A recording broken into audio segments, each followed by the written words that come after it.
ओम शांति। आज सुनते हैं प्यारे बाबा की 8 मार्च की मुरली का दिल में छपने वाली गहराई की बातें। सबसे खुशी की बात यह है आज महाशिवरात्रि है, तो महाशिवरात्रि की आपको कोटि कोटि पद्मा पदम बधाई हो, बधाई। सारे ब्राह्मण परिवार में कितने 10-12 हजार सेंटर और हमारे लाखों भाई बहन आज के दिन खूब पैरों में घुंघरू बांध के जगह जगह शिव भक्तों को और अनेक आत्माओं को बाबा का संदेश दे रहे हैं। तो शिव जयंती की मुबारक। दूसरा अंतर्राष्ट्रीय महिला दिवस है 8 मार्च, उसकी भी बहुत बहुत मुबारक हो। सारे विश्व में एकमात्र संस्था है जिनका बाबा ने कलश माताओं के सिर पे, बहनों माताओं के सिर पे रखा है। तो आज अंतर्राष्ट्रीय महिला दिवस पे सभी हमारी बहनों माताओं को, सबको उसकी खूब खूब खूब मुबारक हो। आज की मुरली में बाबा ने देही अभिमानी बनने से ही बहुत निकलेंगे। बाबा ने कहा पहले तो शरीर याद आता है, फिर एकदम आत्मा याद कर लेनी चाहिए। पहले शरीर सामने आएगा, कोई भी याद। कहते हैं ना कोई फला आत्मा ने है उसको सैर करने की शौक है। फला आत्मा भाई किसी को क्या करती है, ज्ञान बांटती है। फला आत्मा सर्विस बहुत करती है। फला आत्मा बहुत अच्छी है, बड़ी मीठी है। सब कुछ आत्मा ही तो करती है। बाबा ने कहा किसी किसी के लिए कहते हैं आत्मा तो बहुत बाह्यमुखी है।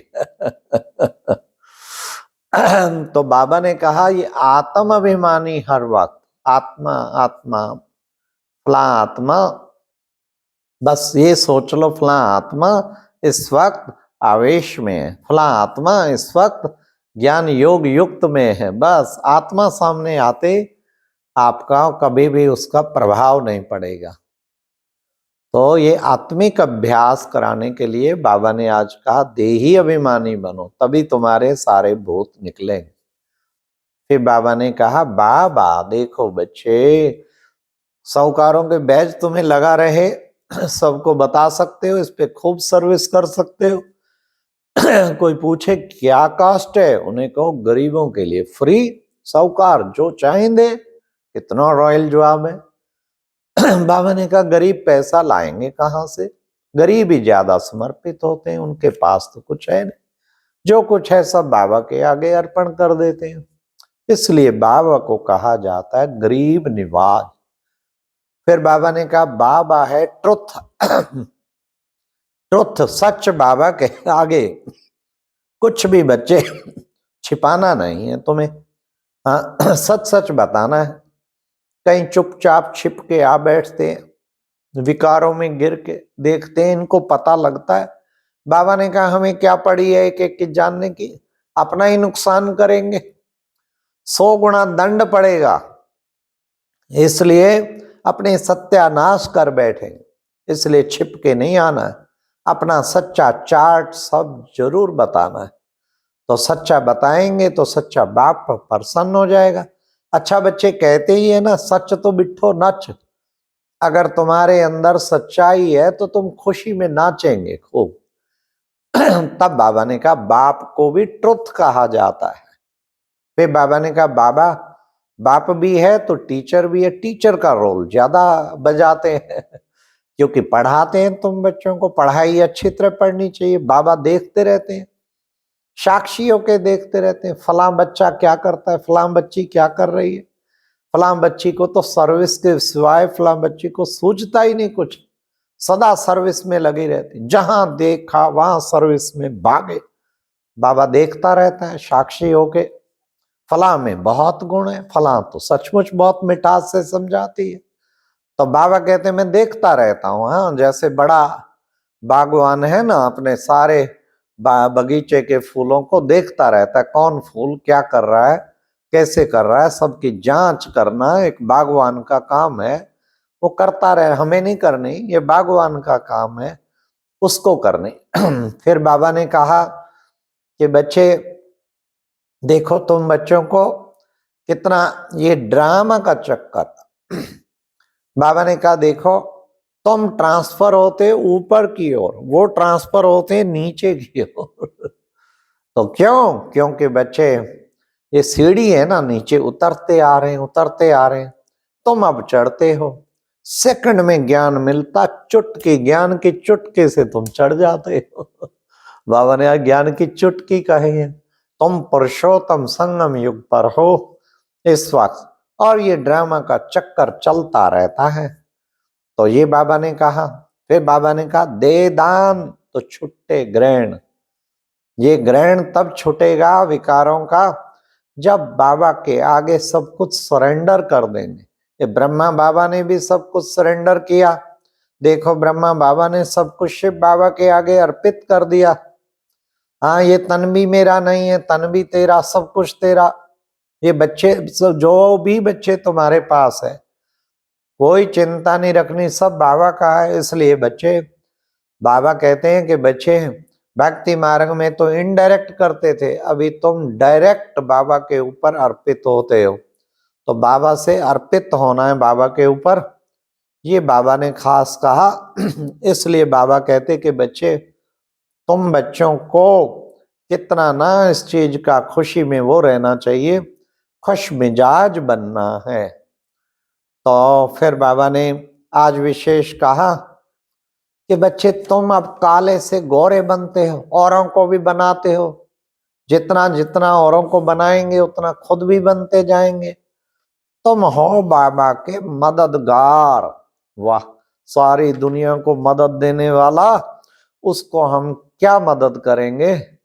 फिर भी बाबा ने भाग्य बनाने के लिए मौका दिया है। तब बाबा ने कहा जितना जो मददगार बनते हैं उतना ही उच्च पद पाते हैं। इसलिए बच्चे, तुम्हारी अब है बृहस्पति की दशा, दुनिया की चल रही है राहु की दशा। बच्चे, पिछाड़ी में एक बाप की याद रहनी चाहिए। तभी कहते अंतकाल जो स्त्री सुमरे, वैश्या जन्म बलबल उतरे। हाँ, अंतकाल जो नारायण सुमरे, अंतकाल जो शिव बाबा सुमरे, नारायण जन्म बलबल उतरे। तो बाबा ने कहा कि बच्चे, मुख्य तो है योग और पढ़ाई। अंत में तुम बहुत योग लगाने लग जाएंगे, तुम्हारा योग बहुत अच्छा लगेगा। तो बाबा ने पिछाड़ी टाइम की बताई। ज्ञान और विज्ञान भवन कहते हैं, ज्ञान तो है ही, विज्ञान है, योग तो यही है। ये है सच्चा सच्चा ज्ञान और विज्ञान। इसलिए बच्चों को पूछते हैं कि बाबा परम धाम में याद करें या मधुबन में याद करें या ब्रह्मा तन में याद करें। बच्चे, तन तो याद आता है, परंतु याद तो शिव बाबा को ही करना है। ज्योति बिंदु शिव बाबा को याद करने से ही तुम्हारा बेड़ा पार होगा। बाबा ने कहा अंत टाइम है, पिछाड़ी में तो अब सबको जाना है, विनाश तो सामने खड़ा है। हाँ, बाकी तुम हो संगम युग पे, वो सब हैं कलयुग में। फिर आज बाबा ने कहा बिंदु वरदान में, बिंदु और बूंद के महत्व को जान, अपनी श्रेष्ठ स्थिति बनाने वाले सिद्धि स्वरूप भवा। ये सारा 3 बिंदुओं का खेल है। उसी से ज्ञान की बूंद बूंद टपकती रहे आपके अंदर भी, औरों को भी दो। और कोई ना कोई बिंदु बुद्धि में चलता रहना चाहिए, कभी आत्मा का बिंदु, कभी बाबा का बिंदु, कभी ड्रामा का बिंदु। अगर ये बुद्धि में रहेगा तो कहीं भी किसी प्रकार की हलचल नहीं होगी और आप स्थिति एक समान बना पाएंगे। तो हमें बिंदु और बूंद ये बुद्धि में रख के हम क्या बनेंगे, सिद्धि स्वरूप बन जाएंगे। फिर बाबा ने कहा कि बच्चे, आज के स्लोगन में कि ज्यादा बोलने से दिमाग की एनर्जी कम हो जाती, इसलिए कोशिश करो, इसलिए शॉर्ट और स्वीट बोलो।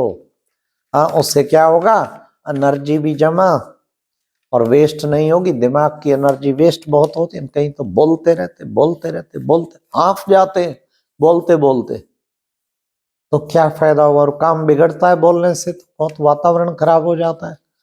तो ज्यादा बोलना नहीं है, ज्यादा बोलने से एनर्जी वेस्ट होती है, दिमाग खाली हो जाता है, कुछ कर नहीं पाते हैं। इसलिए बोलने की बजाय क्या करो तुम बच्चे, जितना हो सके कम बोलो, धीरे बोलो। हाँ, एनर्जी कम वेस्ट और सब कुछ, उससे स्थिति अच्छी रही। अच्छा, ओम शांति, ओम शांति।